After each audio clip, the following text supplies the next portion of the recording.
Hi girlies, welcome back. Today I'm going to tell you 10 things that I stopped buying to save money. And hopefully I'm gonna de-influence you to do the same and not participate in overconsumption anymore because that's not cute. You know what is cute? Investing, saving for retirement, having money in the bank so we're not so stressed because we're cuter when we're not stressed. Okay, so this video is for you if you participate in overconsumption, you have a shopping addiction, and you like to treat yourself maybe a little too often. So let's get right into it. Here are 10 things that I stopped buying that helped me save a ton of money that you can probably stop buying too. Number one, this is the biggest one and it's a little unhinged to start, I'm not gonna lie. But the first thing is makeup, skincare, and clothes, which is actually 3 things, but hear me out, okay? These are all things that I already have a lifetime supply of. Like, I can't even tell you how many makeup bags I have. I probably have like 7 just like stuffed full of products, new and old. Like, for example, this one is a bag that I haven't reached for in a very long time, and as you can tell, the products are pretty beaten up. This is actually the first eyeshadow I've ever bought in my life, and I used to use this every day for years, and I still couldn't even finish it. And I don't use this anymore because now I have like other colors that are more suited to my face. I feel like, you know, makeup trends have changed over the years, and it also took many years of experimenting to find out what works for me, and I always thought like orange warm tones suited me better. See, everything is like used a decent amount. Everything's all panned out. This is also pretty warm. I feel like this thing is also falling off the hinge. So, you know, all my stuff is pretty well loved, and even though it's used to this state, like if this color suited me, I would still be using it. Like, I use makeup to its entirety, and because I know how long it takes to finish like one freaking thing, I just don't feel the need to buy makeup anymore. I have this blush also pan. This one I actually didn't even buy. It was gifted from a brand. It's called 2AN, but the logo rubbed off because I used it that much. Also coral. Also very well loved. And also I was thinking about this last night, but like I can never trust an influencer recommending me makeup products that they swear that they love, but it's like brand new. Like, babes, just say that it's brand gifted you, right? But I will never trust the makeup recommendation unless the makeup looks this banged up. This is how you know a product is actually tried and true. You know, it's been used so many times and you still want to keep reaching for it. Okay, I know that's a little extreme of an example, but I hope you get what I mean. Like, I still have so many uses left on this thing, but I just don't use it anymore because I feel like I don't like the color. And the same thing goes for clothes. I had this phase in my life where I just bought so many clothes. You know, I thought that I was a Lululemon clean girl aesthetic, and then I bought all these Lululemon clothes just to watch a trend later saying like, oh, if you wear workout clothes all the time, you're actually disheveled and lazy and not put together. You know, like I was listening to every damn thing on the internet, following all the trends, and that led to me having like so many random pieces in my closet that don't make sense. Like, I'll have like really feminine girly dresses like this and then a whole bunch of Lululemon, just to find out later on that like I actually don't really feel comfortable wearing stuff like this in public. So me buying this dress, I don't even get to wear it as often as I thought I would, so I try and wear it for like, you know, making content and videos at home at least. But when I go out, I'm more comfortable wearing like jeans and a t-shirt, and that's just what I like to wear when I go out. So I could have just been buying that instead, and it would have been more like cohesive with my whole wardrobe, if that makes sense. And also, there's absolutely no need to like speed run curate your closet. Like, the best fashion advice I've ever heard was actually to think about like what you do in your daily life. If you just go to work and stay at home, maybe you just need a good work closet, and then, you know, a closet with clothes that you wear in the weekends. But you don't need dresses, like you don't need a whole like ball gown if you're not going to a bunch of like formal events all the time. Like, oh my god, guys, the amount of times I've seen a dress, like a gown that's so gorgeous, and I'm like, oh my god, I have to have this. I don't have one. But when I think about it, I'm like, I would never ever wear this. Like, I have nowhere to wear this to. So it's like way more practical to just like look for clothes that you would actually wear consistently for a long time. Not just that, but to look for like actual really good quality clothes that would probably be in style for many years to come and would withstand a lot of like wearing and washing over many years. But clothes like that tend to be really expensive, and that kind of like deters me from regularly buying clothes, which makes sense. Like, you do not need to be buying clothes all the time. Your clothes are not falling apart and you don't need to replace them. And so when I realized this, I just stopped buying clothes because I don't even go out. Like, I stay home all the time. And even when I do go out, I'm wearing all the same outfits all the time anyway. Like, I really do not need to be buying new clothes and not wearing them. Okay, so this next part is a little bit controversial, I feel like, but I always encourage everyone I meet, everyone I know, to become a content creator, because I feel like this is the best time to become an influencer or become a content creator, especially if you're someone who's looking for like a side hustle or want to do something else with your life. I feel like becoming a creator can open so many doors for you that you didn't even know was possible, because the internet just has so much potential. And honestly, I could go on and on about this forever, but this is not a video on how to become a creator slash influencer. If you guys want that, I can maybe make a video on that later on. And I say this because even if you don't get paid, if you don't get sponsorships, you will still get free things. And so this is part of the reason why I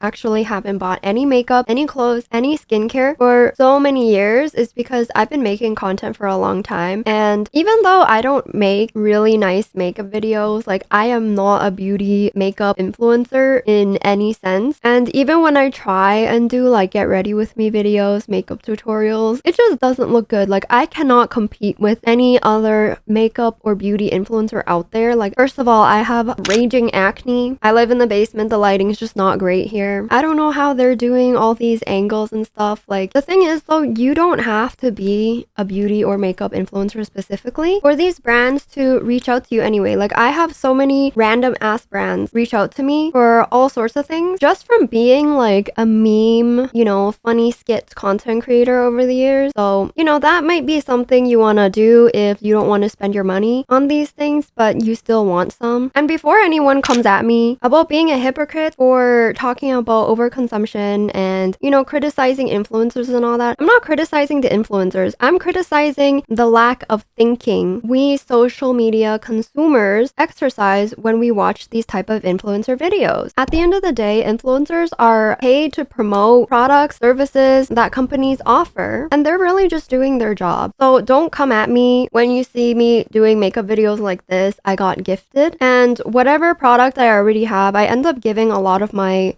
stuff away to my friends and family. So that's another thing. So this is also why I never have to buy skincare anymore, because I just have so much. Like, I don't get any skincare companies reaching out to me ever because I have like acne and I just don't have great skin. But because I give my clothes away, my makeup away to my friends, they always like gift me skincare back. So I just have so much of it and I don't ever need to buy any of it again. There was one time I did reach out to a skincare company and they let me choose whatever I wanted. I didn't do my research. I don't know anything about these skincare products, but I'm blindly following trends. Everyone's telling me to use actives like retinol, BHA, AHA, like all these words. I don't know what they do, but I just hear them and I think like, oh, I should get this and this and this. So I got all these things. I didn't read instructions that, you know, you can only use one or the other and you can only use it once a week. So I was putting everything on my face every single day and it just completely destroyed my skin. And that's probably honestly why I suddenly have acne like this that I can't get rid of anymore. It's probably from that. So because of that, I also like just don't use any skincare at all other than like a basic moisturizer, a basic cleanser, and that's about it. So yeah, that is number one. You don't need to buy more, or you can find a way to get these things without paying for it. So that was probably my biggest expense for a long time. And now that I'm more conscious about trying to use everything that I already have, it really hit me that like I don't need anything else. Like I really don't. Like I don't need to be the trendiest girl on my timeline. Like I'm not even a beauty influencer. I do not need to be the most beautiful girl on my Instagram feed. Like I think the thing that fueled me to buy all of these things in the first place is me wanting to be that girl. And I have a whole video on this. I have a whole bunch of videos on, you know, shopping, overconsumption, and why we feel the need to buy all these things all the time. So you guys can go check that out if you want. But for now, we're gonna move on to number 2, collectibles and toys. As you can see from my background, I really like cute things and I have, a lot of these little trinket things. So I'm talking about like, sunny angels, labubus, jelly cats, I got one of each. This is what all the girls online be buying and collecting, right? And before you guys comment on, my sunny angel collection, which I know it's so unhinged. I have upwards of 300 sunny angels. I know how crazy it looks, but what I never told you guys is one thing about me, right, is like I'm not that irresponsible with my money. If I spend that much money on something, it's for a reason. And for Sunny Angels, it's because I found a way to collect it for free. And basically what I did is I bought so many Sunny Angels. Like seriously, I bought an unhinged amount, but I did my research and I also sold a bunch. Like I sold so many. I sold hundreds of Sunny Angels as well to pay for the Sunny Angels that I want to keep. And that was my way of collecting for free. So in my head, in girl math, I actually didn't spend that much money. And I also made a bunch of content for it. So it wasn't like a complete, hole of debt, if that makes sense. Okay. And that's not a dig at all the girls who do genuinely collect all these things and spend an insane amount of money on them. It's okay to have hobbies. It's okay to,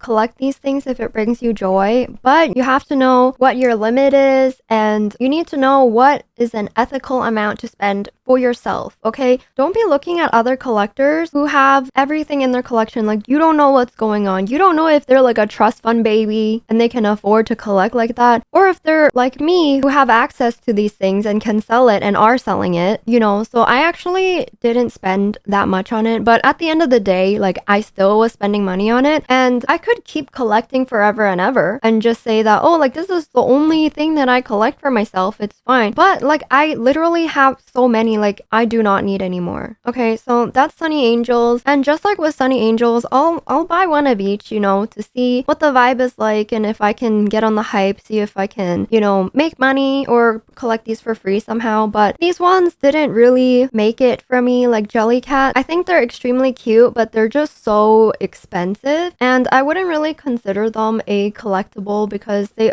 sometimes do like restock these things. I know some people will collect things because they think it'll go up in value if they're limited edition and things like that, but I don't think that's the case with Jellycat. If you did want to, get into it from a collector or reseller point of view, it's just very unpredictable, it's unstable, it's very risky. But if you collect them because they're genuinely so cute, then know what your budget is. You don't need all of them, okay? Just pick your favorite one. I got this eggplant because he looks really cute. And I think he's like really cheap compared to like a lot of the other vegetable jelly cats that I've seen. For Labubus, I bought so many. I ended up selling them all or giving them to my friends. I kept 2 for myself, but I think I'm just gonna end up selling them because of all the craze I've seen around Labubus. Let me de-influence you, by the way. Let me de-influence you right now from buying Labubus. Okay, so at first I got one when it was starting to get really hype, and then everyone was like, oh, like they're so hard to buy, they're limited edition, and like Lisa from Blackpink loves Labubus. So this is when I decided I would get a Labubu, right? And then recently I'm seeing like people lining up at 9 p.m. or was it 11 p.m., something like that, waiting for the next morning for Pop Mart to open to try and get a Labubu. They're getting violent, they're getting angry. Like people are doing that much for Labubus. I'm like, I kind of don't want to be associated with that. Like owning one of these makes me feel like I'm just another statistic, if that makes sense. And I think he's really cute, but I don't think he's like $50 cute.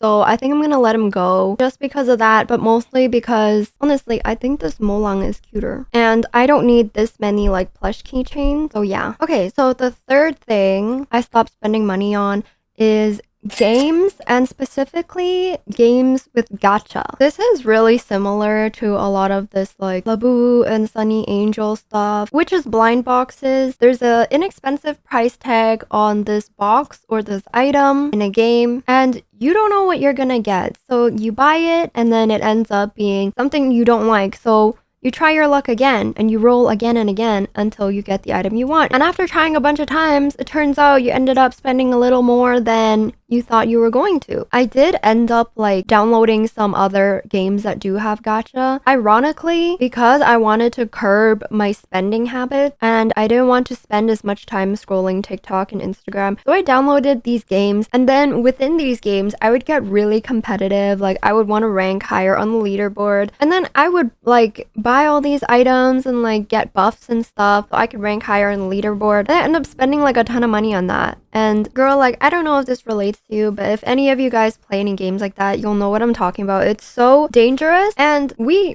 don't do that anymore. You know why? Because one of these days that game might die out, and if it does, you're not getting a refund. All those items, those points, those buffs, whatever you bought, it's gonna disappear like it never happened. But you know, all the money that you spent hours, weeks, months working to earn, those happened. That 100% happened. But the money you worked for is not there anymore.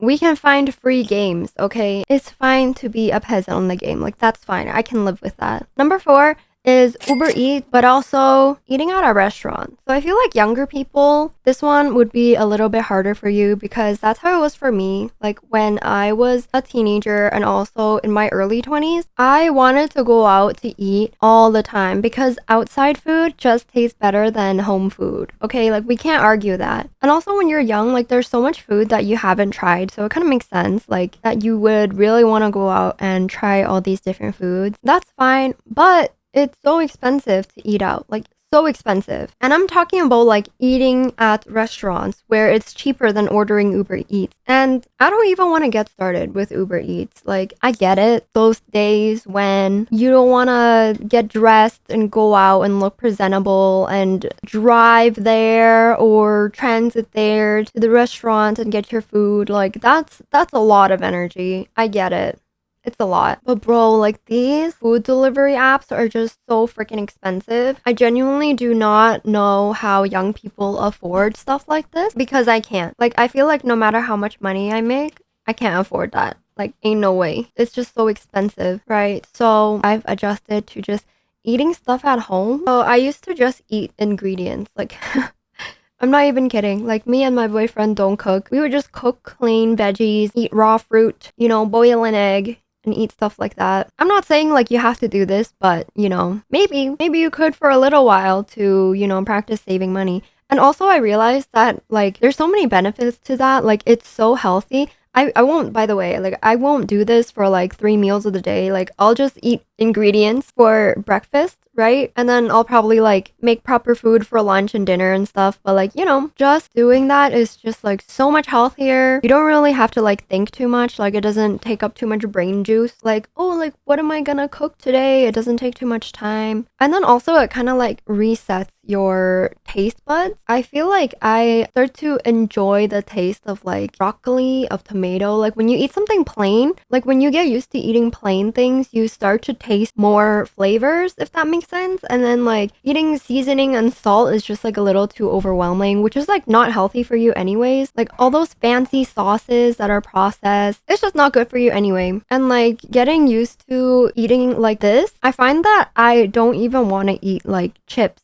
or McDonald's and things like that anymore. Like processed food used to taste so good to me and now it just doesn't. And now I'm kind of at the point where I feel like I've tried everything. Like there's no particular food that I'm like, oh, like I really want to try this. I've never had this before. I'm so intrigued. You know, I feel like I've tried everything at this point. So I don't really go out to eat anymore. Maybe just like once a week. Oh, and then another thing about that influencer thing I told you about, there's so many people I know who are like foodies locally, like the food influencers. If you really like to eat and you can't give up eating, maybe be a food content creator or a restaurant content creator, and then you can get invited or you can reach out to restaurants and tell them like, hey, like how about I make some content for you? What do you think about that? You know, and then you get to eat for free and save money. So that's also something I did back then when I was like very young and very broke. I did a lot of restaurant content, but now if you look at my page, like I don't really have that anymore. I only take brands that like I actually really want for myself. Like I have this flower nose and Judy doll. video that I did recently because, you know, I really wanted to try their stuff at one point anyway. So when they reached out, I was like, heck yes, you know, now I don't have to go buy it myself. And that's amazing. And so I save money there. And not only do I get to try these things for free now, like I might even get paid, you know? Number 5, buying a new phone. Not that I ever was one of those people who always, you know, get the new phone every year. I never really did that, and I don't understand people who do. And actually, for the majority of my life, I was actually an Android user. I think the iPhone is like unnecessarily expensive if you're not a content creator, just because if you're not a content creator, like what are you really using your phone for that you need to pay $2,000 to get, you know, an iPhone when an Android is so much cheaper? I get the UI is like easier and stuff, but is it like hundreds of dollars easier? You know what I mean? But I think buying an iPhone for content creator is justified because when you upload an iPhone video onto Instagram versus an Android video, it's just different. Okay, like the iPhone quality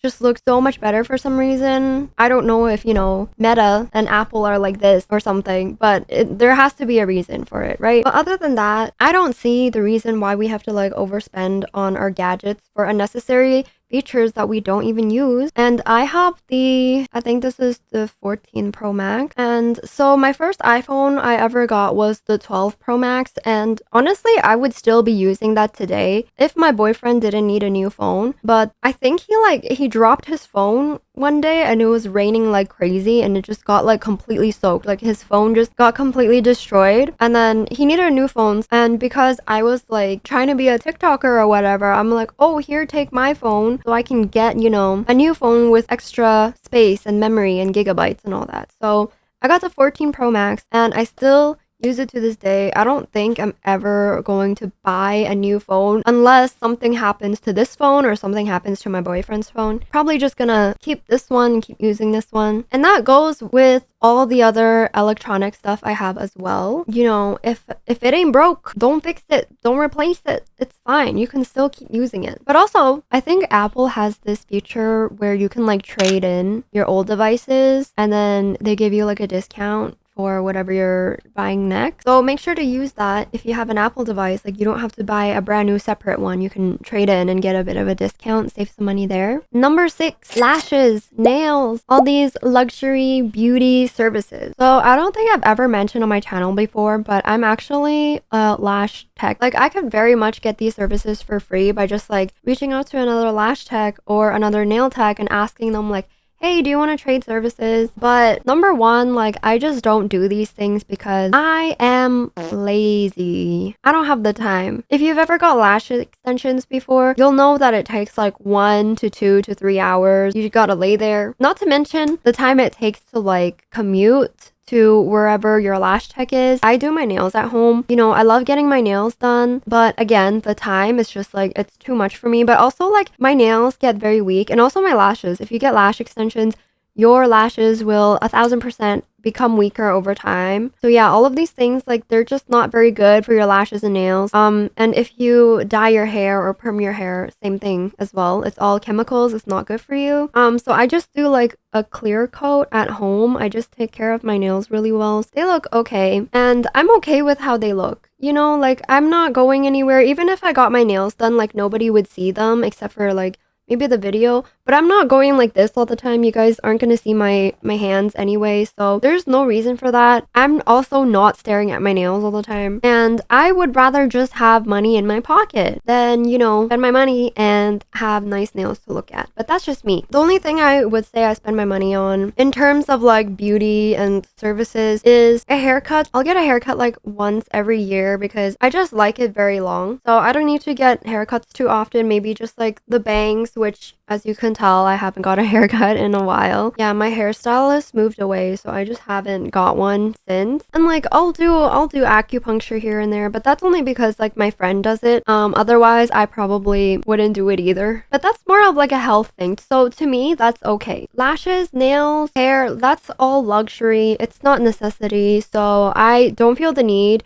or the urge to spend money on these things, I can just take care of all these things at home. Like, I don't mind wearing strip lashes. So if I really wanted, you know, the big fluffy lashes, I would just do that instead. Number 7, we have Netflix or any type of these subscriptions. So actually, I never had Netflix in the first place. So another thing about me is I used to be a Twitch streamer, and if you know anything about Twitch streaming is that you have a bunch of simps. So I would just use like someone's Netflix from there until they removed me, and then I just never bought Netflix myself because I don't know if any of you guys are like this, but I feel guilty when I watch Netflix, especially if it's like a trashy reality TV show or something like that. But just in general, because I feel like I could be more productive, I could be doing better things with my time to like build something, to earn more money, stuff like that. So I feel guilty spending too much time on Netflix. I don't want to, you know, binge stuff too much. So not having Netflix is actually a blessing in disguise. I feel like you can just pirate stuff and watch it online. Like, it's not as convenient for sure, but that's kind of a good thing, I feel like, because now I'm very limited to how much Netflix I can consume, because I'll have to like open up my computer or laptop. It's not like nicely on an app for you on your phone. You have to like go to external browser and like type in the website to, you know, go watch whatever show you want. And so I don't really watch as many shows anymore, and I feel like that's a good thing. Like, I'm definitely not wasting as much time binge watching any series. And also, you should pay attention to like whatever subscriptions you might accidentally have, because, you know, sometimes you sign up for free trials and then they end and you have no idea. So if you're wondering where all your money went, maybe you should do a little investigating on your bank statement, find out if you have any of these, you know, ghost subscriptions. Personally, I only subscribe to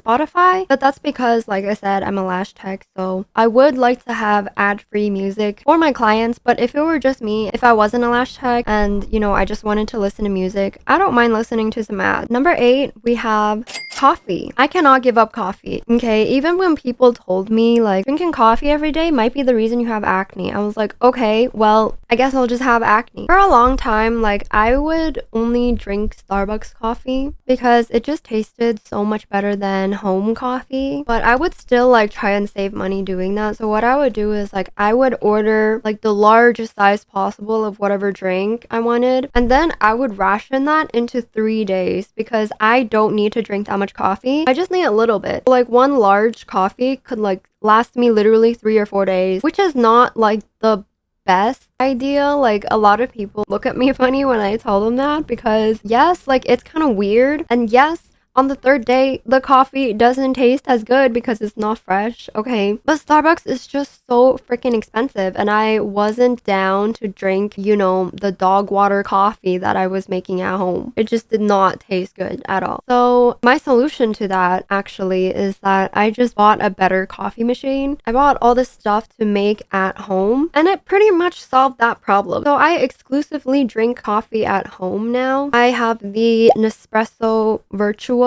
machine, which, like, you need to buy these pods to go with it, but then I found that the pods were actually really expensive. So what I did was I bought a reusable pod. It's like stainless steel. It didn't work. Don't waste your money. Don't buy this. But I found what did work is that I can just reuse the old cup of the old pod. You just take off the top cover, and then you can buy resealable stickers to go on top of it. And then you can put in your own coffee. Just put the sticker on, and I just make my own pods that way. But yeah, like, I bought a coffee grinder. I bought my own coffee beans. I bought all of that, and it's genuinely, it is so much cheaper. Like, my coffee expense used to be like over $1,000 every year, and now it's like, it's nothing. It's literally nothing, because a whole bag of coffee beans is like $20. Okay, number 9. This doesn't really apply to me. I'm kind of just like running out of stuff to say.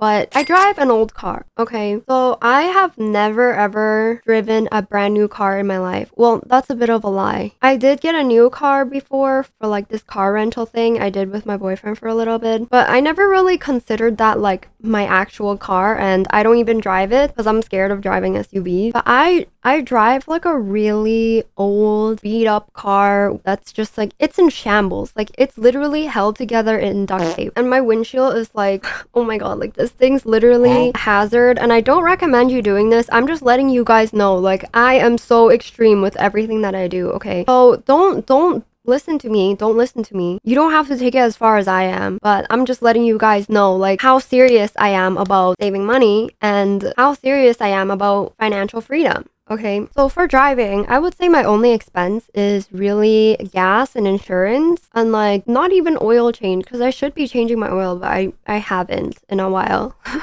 But yeah, like this is the best case scenario because new cars or just having a car payment in general is just like, it's so much money. It's so much money, especially if you are lucky enough, you know, to not have to do that. The best case scenario actually is if you can get a hand-me-down car from your parents. You know, I know not everyone is that lucky. Or if you can buy an old car from someone you trust who you know hasn't lied to you about, you know, the car's history, if it's got any damage or things like that. If you can buy an old car from someone you know and trust, that is the best case scenario. That is the best thing for you if you're trying to save money. And like I've always believed in that. Like even now I can afford to buy a new car, but I just don't want to spend money. I'm completely okay with driving my duct tape go-kart everywhere. As long as I can get from point A to point B, I'm good. Like that's all I need. Do people judge me for driving this car? Absolutely. Do I care? Sometimes.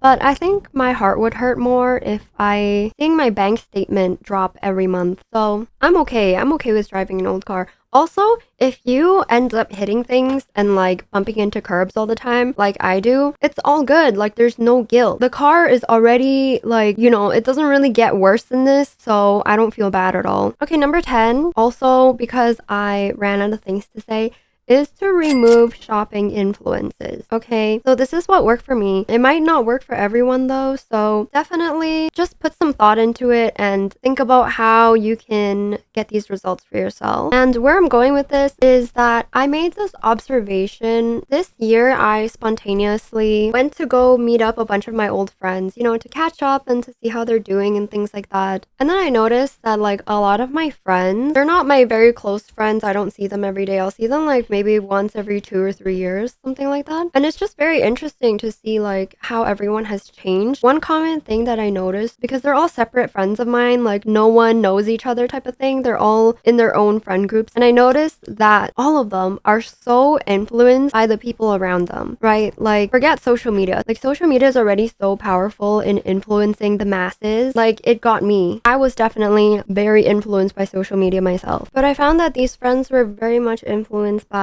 their coworkers or their friends or people they see regularly or that they're surrounded with. And I think it's because you have conversations with these people that you see regularly. And there's also a sense that you kind of have to conform to other people's beliefs in order to get along with them, in order to relate with them. If your friend is telling you like, hey, like I think I'm gonna get double eye surgery, and like they're just saying it very casually, you know, everyone around you is saying it's so normalized, and then they get it and then their eyes look so amazing, everyone's like, oh my god, I love your eyes, whatever. Like that kind of puts a thought into your head like, oh, maybe I should get it. Like I keep hearing all this positive feedback for them, you know, and then you see their results every day or you hear them talk about it every day. There's just like so many things that influence us, or like, you know, it could be a friend buying a new bag and then they're raving on about it, and then you see it on social media and then makes you want to buy this bag too. Or your friend buys a new car and it's very flashy and they're getting lots of compliments. There's so many things that other people influence you on and you don't even notice it. And I used to feel and experience all these things too. I was the most impressionable in my life, I think, when I went to school, went to college, went to work, and was surrounded by other people my age, and you know, whatever they were doing I'd be interested in. But now that I stay at home all the time and I don't go anywhere and I don't see anyone regularly, I kind of noticed that like these voices, these influences kind of disappeared. You know, like my friends no longer influence me because I hardly see them. And then it kind of just became like just social media that was influencing me. And I would be influenced by mostly, I would say, the repetition. You know, you never just see one product in your face or one trend one time. You'll see all the influencers hopping on it when you're scrolling and stuff. You'll see it so many times that you think like, oh, this is what everyone is doing. This is normal. And then you think it's normal to participate in whatever it is too. That's the same thing with the Labubus. Like, why do you think it got so crazy and so out of hand? Because everyone was doing it and then everyone wanted to get into it. Am I saying to isolate yourself and stay offline forever? No, but I think like in my isolation, what I noticed was that we are so unconsciously influenced, and like just doing the minimum of, acknowledging that you are influenced and noticing who's influencing you, what you're influenced by, what kind of emotions you're feeling, when you see other people do these things or have these things, and really just like thinking about it, that already like gives you the space to become more conscious and more aware of the decisions that you want to make or you don't want to make. Like, for example, instead of being like, oh my god, like everyone has a labubu, I don't want to be left behind, I gotta get a labubu too. You can think, what's going on here? Why is everyone buying a labubu? Do I really want a labubu? Do I really think it's cute? Or do I just want to fit in? Do I just want to participate? Do I just want to belong to something? Or do I want the persona of it? Or do I like what it represents? So yeah, that's kind of my list. And I guess what I'm trying to say with this video is to be practical, be very intentional with your purchases, or be creative. Find another way to get these sort of things if you really, really need it and you don't have the money for it. But this list is mostly just things that worked out for me. I know that not everyone can be an influencer, not everyone wants to be a content creator, but that is kind of what just worked for me. And so I will always encourage someone else to, to be savvy with the resources. Let me know in the comments if you found anything helpful, if you found this video relatable, and also what other things you're cutting out of your list that I didn't already mention today. But yeah, that's everything I have for you today. And if you watched this far, hi, my name is Barry, and I kind of just started a YouTube channel to kind of make a digital diary and just yap about things that I wish I could talk to more people about, but I don't because I'm very shy. But I feel like it would be beneficial to them because I feel like people don't talk about these things enough, but they're very important and they are very helpful. And I don't really see the influencers talking about not spending money and saving money, so I kind of wanted to talk about it today. But yeah, thank you so much for watching, and I'll see you guys in the next one. If you like this video, make sure to give it a like and then a subscribe so I can see you again. And if you'd like to see some of my other videos, I go more in depth about how social media affects our consumer habit. And I'd love to make other topics in the future as well. As always, let me know in the comments if there's something you'd like to see. And I'll see you guys next time. Bye!